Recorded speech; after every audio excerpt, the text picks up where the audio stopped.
এই অঙ্কটাতে বলেছে যদি একটি চতুর্ভুজের প্রস্থ 12.50% কমানো হয় তবে তার দৈর্ঘ্য কত শতাংশ বাড়াতে হবে ক্ষেত্রফলকে অপরিবর্তিত রাখার জন্য।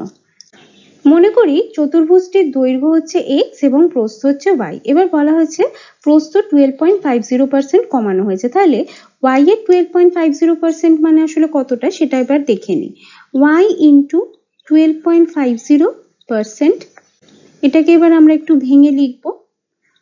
পয়েন্টটা ওঠানোর জন্য নিচে একটা 100 এলো আর পার্সেন্টেজের সাইন তোলার জন্য নিচে আরেকটা 100 এলো। এবার কাটাকুটিটা করব। এটা হচ্ছে 25, 4 25 100, তাহলে প্রস্থকে 1/8 অংশ কমানো হয়েছে। এবার প্রস্থ, বর্তমানে প্রস্থ তাহলে কত হয়েছে?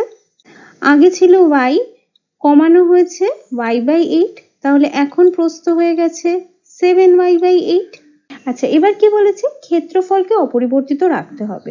তো আগে যখন দৈর্ঘ্য x ছিল এবং প্রস্থ y ছিল তখন ক্ষেত্রফল কত ছিল? ক্ষেত্রফল ছিল xy, দৈর্ঘ্য ইন্টু প্রস্থ। এখন প্রস্থ হয়ে গেছে 7y/8।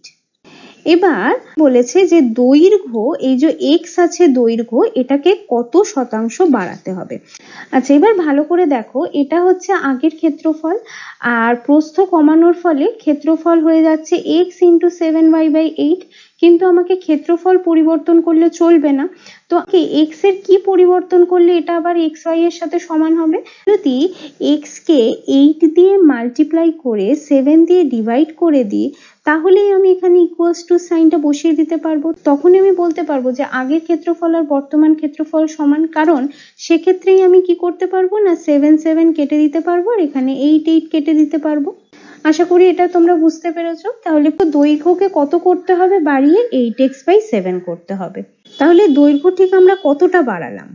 8x/7 করতে হবে, আগে ছিল x। এখান থেকে দেখতে পাচ্ছি যে দৈর্ঘ্যকে আমরা আসলে 1/7 অংশ যদি আমরা বাড়াই তবে ক্ষেত্রফলটা অপরিবর্তিত থাকবে। তাহলে 1/7 অংশ বাড়ানো মানে আসলে কত পার্সেন্ট বাড়ানো সেটা আমরা কিভাবে পাবো? 1/7 ইন্টু 100 করে পেয়ে যাব।